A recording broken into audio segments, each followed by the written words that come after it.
आपको मालूम है लेकिन ये मालूम नहीं कि आपको मालूम है। बिस्मिल्लाहिर्रहमानिर्रहीम। अस्सलाम वालेकुम। कैसे हैं आप लोग? उम्मीद करता हूँ खैर वफीस से होंगे। मेरा नाम मोहम्मद तैयब मनीर है और अपने चैनल लर्नर्स इन पर खुशामदीद कहता हूँ।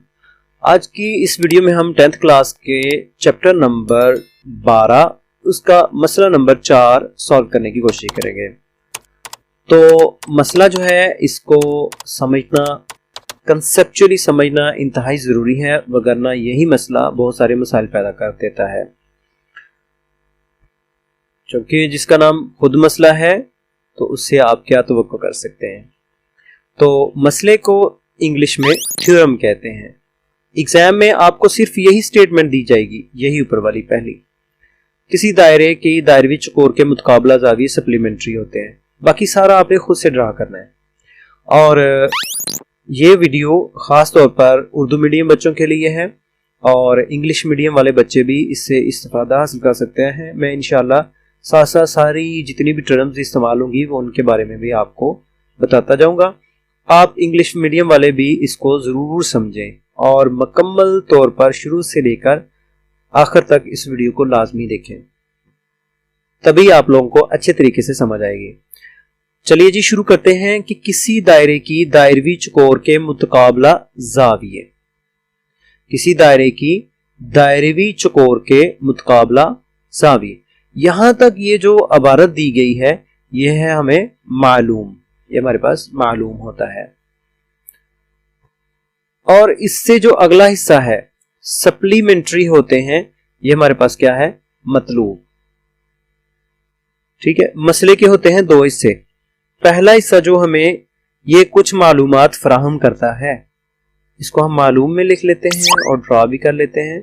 और अगला हिस्सा जो है ये मतलूब होता है, जो हमें साबित करके दिखाना होता है। तो यहाँ पे हम इसको जब पढ़ते जाएंगे वही हम यहाँ पे लिखते जाएंगे और यहाँ पे भी ड्रा करते जाएंगे। यहाँ पे सबसे पहली बात वो कहता है किसी दायरे की। अब कोई भी दायरा है, उसमें दायरे का जिक्र किया गया है तो आपने यहाँ पे एक दायरा ड्रॉ कर लेना है।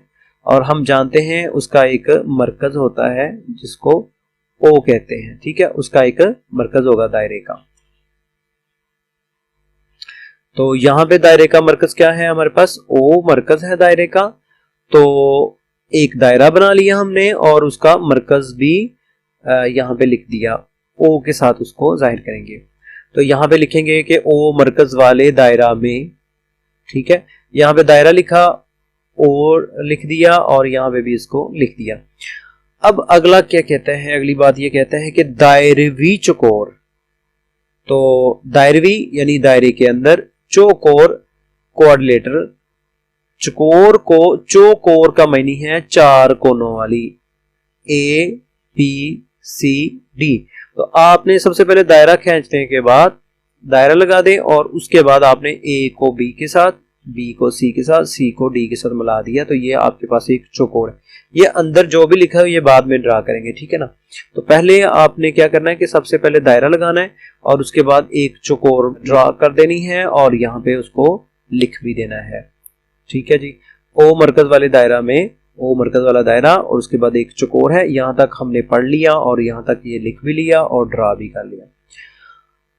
इसके जो मुतकाबला जाविये होते हैं, तो इसका मतलब है हम यहाँ पे एक जाविया ए होगा आपके पास, जाविया ए, जाविया डी होगा और जाविया सी होगा और जाविया बी होगा।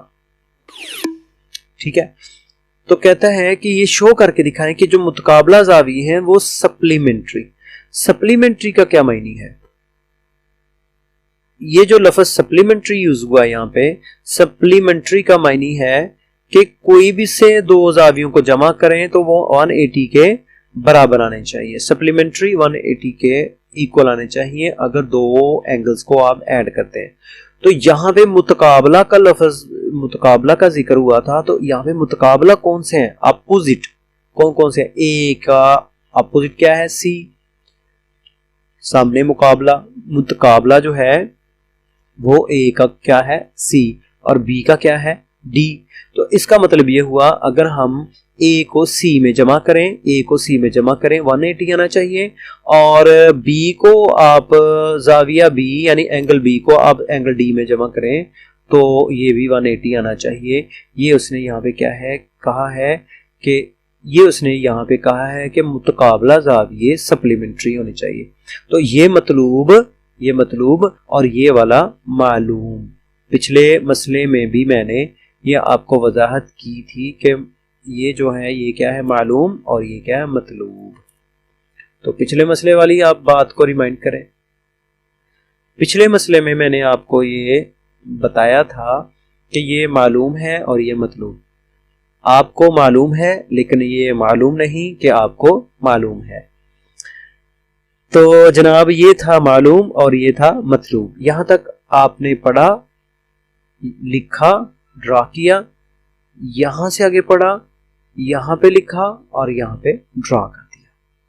ओके, अब जो अगली बात है वो है अमल।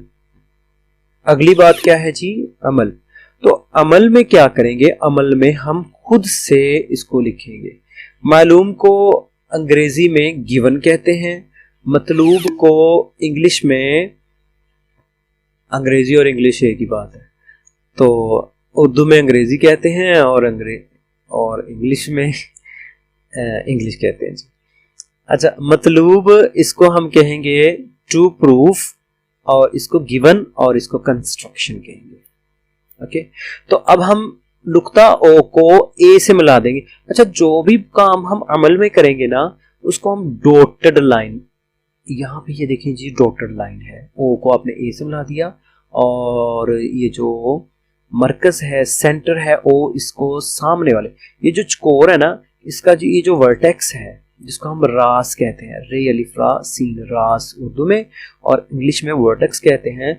ओ को आपने सी के साथ मिला देना है, ओ को हमने ए से, ओ को सी से। तो ये अपनी तरफ से कर रहे हैं, ये हमें देखे ना जो मालूमात दी थी और जो मतलूब था वो हमने लिख दिया और ये अपनी तरफ से काम कर रहे हैं ताकि हम किसी बात को साबित कर सकें। तो ये डॉटेड लाइन के साथ इसको लिखा जाएगा, डॉटेड लाइन। तो जो भी अमल होगा वो डॉटेड लाइन के साथ। अब कंस्ट्रक्शन में हमने ये देखा कि ओ को ए से मिला दिया और ओ को सी से मिलाने के बाद हमारे पास ये जो वर्टेक्स था ए, यानी जिसको हम रास ए कहते हैं, रे अलिफ रा सीन रास, इसके हमने दो टुकड़े कर दिए, यानी एक जाविया एक बन गया और जाविया 3 बना दिया। इसी तरह हमारे पास जो जाविया सी था ये, इसके भी हमने 2 हिस्से कर दिए, जाविया 5 और जाविया 6 बना दिया। यानी ये जो जाविया ए था इसके हमने 2 टुकड़े कर दिए। ये डॉटेड लाइन ए के साथ मिल रही है, इसका मायने ये हुआ कि हमने ए को, जाविया ए को 2 हिस्सों में तब्दील कर दिया। अब जस्ट ये जो जाविया 1 है और जाविया 3 है, जाविया 2 है, जाविया 4 है, 5 और 6 जस्ट इनके नाम है, इनकी वैल्यूज नहीं है बल्कि इनके नाम है। अब हम आगे बात करते हैं सबूत, बयानात और दलाइल। सबूत को जनाब कहते हैं प्रूफ, बयानात इसको स्टेटमेंट्स कहते हैं और दलाइल इसको रीजंस। अच्छा, यहां पे ये अब हम कोस की बात करते हैं। कौन सी कोस? ए डी और सी, ठीक है, ऐसे कोस ए डी सी की बात करते हैं। कोस कौन सी होगी यहाँ पे? ए डी और सी। इसको हम कोसे कबीरा कहते हैं। क्या कहते हैं इसको? कोसे कबीरा, यानी बड़े वाली कोस। ठीक है, जैसे चूड़ी होती है, रिंग है, उसको आप तोड़ देते हैं चूड़ी को तो उसके 2 टुकड़े हो जाते हैं, तो एक टुकड़ा बड़ा बन गया और दूसरा छोटा। ये जो ABC है छोटा टुकड़ा, इसको हम कोसे सगीरा कहेंगे, यानी माइनर ऑर्क। और ये जो बड़ा टुकड़ा है इसको हम क्या है कहेंगे? ADC को कोसे कबीरा यानी मेजर ऑर्क। ठीक है, तो मेजर ऑर्क जो कोसे कबीरा है उससे बनने वाला जो मरकजी जाविया वो कितना है जी? 2 है। यहां पे ये देखिए ये 2, ये जो कोस है ADC, इससे जो बनने वाला मरकज के साथ ये एक बाजू दूसरा इसके साथ इसकी तरफ यानी इस कोस की तरफ जो मरकजी जाविया है वो कितना है जी, 2 वैल्यू नहीं है बल्कि उसका जस्ट नाम है। और इसके जो सामने बनने वाला है ये इसका महसूर जाविया है, ठीक है। महसूर सर्कम एंगल और मरकजी सेंट्रल एंगल, ये हमने बयान कर दिया। और यहाँ पे इसकी जो रीजन है, इसकी दलील है वो दे दी कि ओ मरकज वाले दायरे में जो ADC है ये कोस से कबीरा है। ओ मरकज वाले दायरे में ADC कोस से कबीरा है। और यहाँ पे क्या लिख दिया, उसके बयान लिख दिया यहाँ पे, ठीक है। तो ये था बड़ी कोस के बारे में। अब हम बात करते हैं ABC कोस सगीरा के बारे में। इसका जो मरकज के साथ जाविया बन रहा है वो क्या है जी, 4 है। और जो इसका महसूर जाविया वो क्या है, D है। मरकज के साथ मरकजी जाविया किसका, कोस से सगीरा का, छोटी कोस का यानी माइनर ऑर्क का। तो ये मरकजी जाविया क्या है, AOC और महसूर क्या होगा, D, ठीक है। अब यहाँ पे ये देखिए कि अब हम बात करने जा रहे हैं कोसे सगीरा के बारे में, ठीक है। तो कोस ये वाली कौन सी, ABC कोसे सगीरा, ठीक है। इससे बनने वाला जो मरकजी जाविया यानी ABC, इसकी जानब ये जो मरकज के साथ जाविया बन रहा है वो कितना जी, 4। यहाँ पे मरकजी जाविया 4 और इसका महसूर जाविया ये वाला D, यानी ABC का जो मरकजी जाविया 4 है और महसूर जाविया इसका D है सामने वाला, तो ये इसका महसूर जाविया होगा। अच्छा यहाँ पे ये देखें कि मरकजी जो होता है, ठीक है, मतलब मैं यहाँ पे महसूर लिखता हूं और इस तरफ लिखता हूं मरकजी यानी सेंटर एंगल और यहाँ पे सर्कम एंगल। महसूर जो होता है ना ये हाफ होता है मरकजी से, मरकजी दुगना होता है, 2 टाइम्स होता है जो सर्कम एंगल से। तो central angle 2 times circum angle से। तो अब आप इनको जब बराबर लिखना होता है तो आप क्या करेंगे, मरकजी का हाफ कर देंगे, यानी ये जो मरकजी है इसके नीचे आप 2 लिख देंगे। मरकजी का हाफ करेंगे तो महसूर के बराबर होगा, यानी मरकजी जाविया हमेशा दुगना होता है किससे, महसूर से। तो मरकजी का अगर आधा कर देंगे तो वो महसूर के बराबर होगा। तो यहाँ पे मरकजी हमारे पास क्या था, जब हम ADC कोस की बात कर रहे तो मरकजी क्या था हमारे पास 2, तो जाविया 2 उसका हाफ करेंगे तो महसूर उसका क्या था, B। इसी तरीके से यहाँ पे जो ये जो कोस है ABC, इसका जो मरकजी है वो 4 और इसका जो महसूर है वो क्या है, D। तो ये जो जाविया 4 है जस्ट इसका नाम है, ठीक है, नाम है इसका। तो जाविया जो 4 है इसका आप हाफ करेंगे मरकजी का तो महसूर के, यानी AOC यानी ये जाविया 4, इसका सामने वाला जो महसूर है वो इसके बराबर दोनों को करना होगा। तो मरकजी का हाफ करेंगे तो वो महसूर के बराबर, यहाँ पे ये देखा हाफ किया। अब हम क्या करेंगे, अब जब हमने ये वाली कोसे कबीरा का इस्तेमाल किया, इस वाली का, फिर कोसे सगीरा का इस्तेमाल किया, तो हमारे पास कोसे कबीरा का जब इस्तेमाल किया तो ये बन गया, इसका नाम हम नंबर 1 कर देंगे। और जब कोसे सगीरा की बात की तो हमारे पास ये सेकंड वाली बन गई। तो अब मुसावात नंबर 1 और इन दोनों को जमा कर दें तो ये हमारे पास आ जाएगा। अब यहाँ पे उससे पहले मैं आपको यहाँ पे ये बात बता दूं कि मसला 1 की रूह से, तो मसला 1 की रूह से ना लिखें, आप यहाँ पे लिखें कि उसकी स्टेटमेंट, जो थ्योरम नंबर 1 है उसकी स्टेटमेंट है कि मरकजी जाविया महसूर जाविये से हमेशा दुगना होता है, ठीक है। मरकजी जाविया किसी भी कोस का जो मरकजी जाविया होता है वो अपने मुतल्लिका जो महसूर जाविये से हमेशा दुगना होता है। यहाँ पे ये लिखते हैं और यहाँ पे भी यही लिखते हैं। अब हमने क्या करना है कि इन दोनों को जमा करना है। अब आप पूछेंगे ये जो जमा क्यों कर रहे हैं जाविया B को जाविया D के साथ। आप गौर कीजिए कि जो मतलूब में हमने बात की थी कि ये जो जाविया मुतकाबला जाविया सप्लीमेंट्री होती है। मुतकाबला यहाँ पे कौन सा है, ए के सामने सी है और डी के सामने क्या है, बी, यानी बी में डी जमा करेंगे तो 180 आपने शो करके दिखाना है। तो अब हम इस एंगल बी में एंगल डी जमा करेंगे, ये बी और ये डी दोनों को जमा करने के बाद हम 180 के बराबर शो करेंगे। तो angle B plus angle D, तो ये लेफ्ट साइड में ऐड होगी और राइट हैंड साइड जो है वो राइट हैंड साइड में ऐड होगी, यानी ये वाला हिस्सा इस वाले हिस्से में ऐड अप हो जाएगा, जमा हो जाएंगे ये दोनों। ठीक है जी। तो अब हम देखें 1/2 इसमें भी है, 1/2 इसमें भी है, दोनों में से कॉमन निकाल लेंगे। तो यहाँ पे जाविया 2 बच गया हमारे पास और जाविया 4 बच गया। अब जाविया 2 और जाविया 4 को जमा करें तो जाविया 6 नहीं होता है। सुनिए, जाविया 4 को 2 में जमा कर दें तो 6 नहीं लिखना। क्यों? कि ये जस्ट एंगल्स के नाम है, वैल्यूज नहीं है। यानी जाविया 2 और जाविया 4 को अगर जमा करें तो पूरा एक सर्कल बनता है।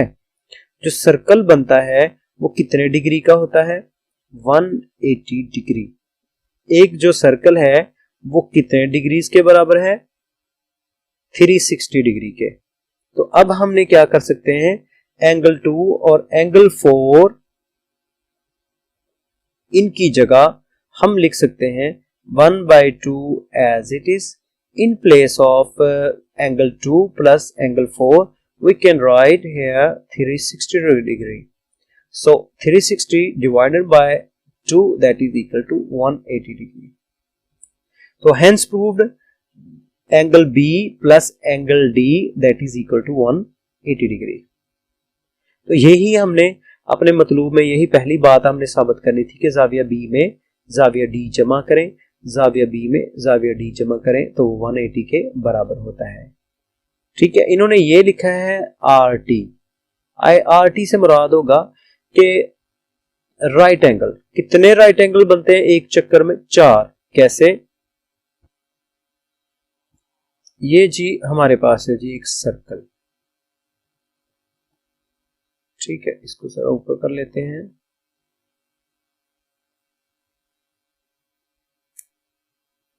ठीक, तो यहां पे अब देखें हमारे पास है एक ये सर्कल।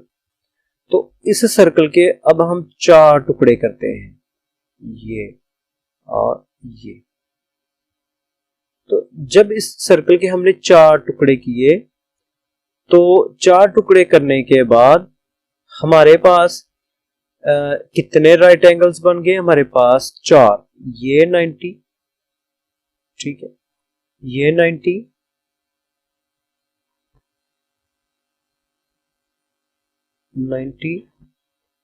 और ये वाला 90 डिग्री का। तो 4 बन गए। इन चारों को आप ऐड अप करें, मतलब 90 plus 90 180 plus 90 plus 90 180 plus 180 that is equal to 360, that is equal to 360।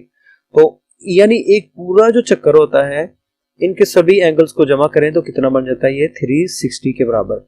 यानी फिर ये सर्कल बन रहा था ना, यहाँ पे जाविया 2 और जाविया 4 एक पूरा सर्कल बन रहा था। तो जाविया 2 और जाविया 4 को जमा करें तो वो कितना बन जाता है, 360। या ये आप लिख सकते हैं 4 एंगल्स, कौन से, राइट एंगल्स, 4 राइट एंगल्स बन जाते हैं। तो 4 2 के साथ कैंसिल हो गया, तो यहाँ पे हमारे पास क्या बच गया, 2। ये वाला 4 जो है इस 2 के साथ कैंसिल हो जाएगा, इस 2 के साथ, तो हमारे पास 2 बच गया। तो इस तरह मतलूब में टू प्रूफ में जो फर्स्ट स्टेटमेंट थी वो हमने प्रूफ कर दी कि एंगल बी और एंगल डी, ये बी और डी दोनों अपोजिट एंगल्स हैं, मुतकाबला जाविये हैं। इन दोनों को जमा करने से 180 आ जाता है, ये सप्लीमेंट्री है। तो साबित हो गया कि जाविया बी और जाविया डी ये सप्लीमेंट्री है। और इसी तरीके से हम जाविया ए और जाविया डी ये भी साबित कर सकते हैं कि ये भी 180 के बराबर है। ठीक है, इसको भी लिख लें, 180 के इक्वल है। तो ये दोनों मतलूब में थे, हमने साबित कर दिया। यहाँ पे आप लिख लें मतलूब। और इसी तरह ये जाविया बी जमा जाविया डी ये भी 180 के, तो यहाँ पे भी आप लिख लें मतलूब। तो यही हमने साबित करना था इसमें। उम्मीद करता हूँ आप लोगों को समझ आ गई होगी। तो आप बाकी इस तरह की वीडियोस देखने के लिए या और भी इंटरेस्टिंग वीडियोस देखने के लिए आप नीचे डिस्क्रिप्शन में जो लिंक्स दिए गए हैं उनके ऊपर आप क्लिक करें, तो इंशाल्लाह आपको और मज़ीद वीडियोस मिल जाएंगी। बाकी जो मसले रह गए हैं मैं इंशाल्लाह वो जल्द अज जल्द बनाने की कोशिश करूँगा। Thank you so much. अल्लाह हाफिज़। अस्सलामु अलैकुम वरहमतुल्लाहि वबरकातुहू।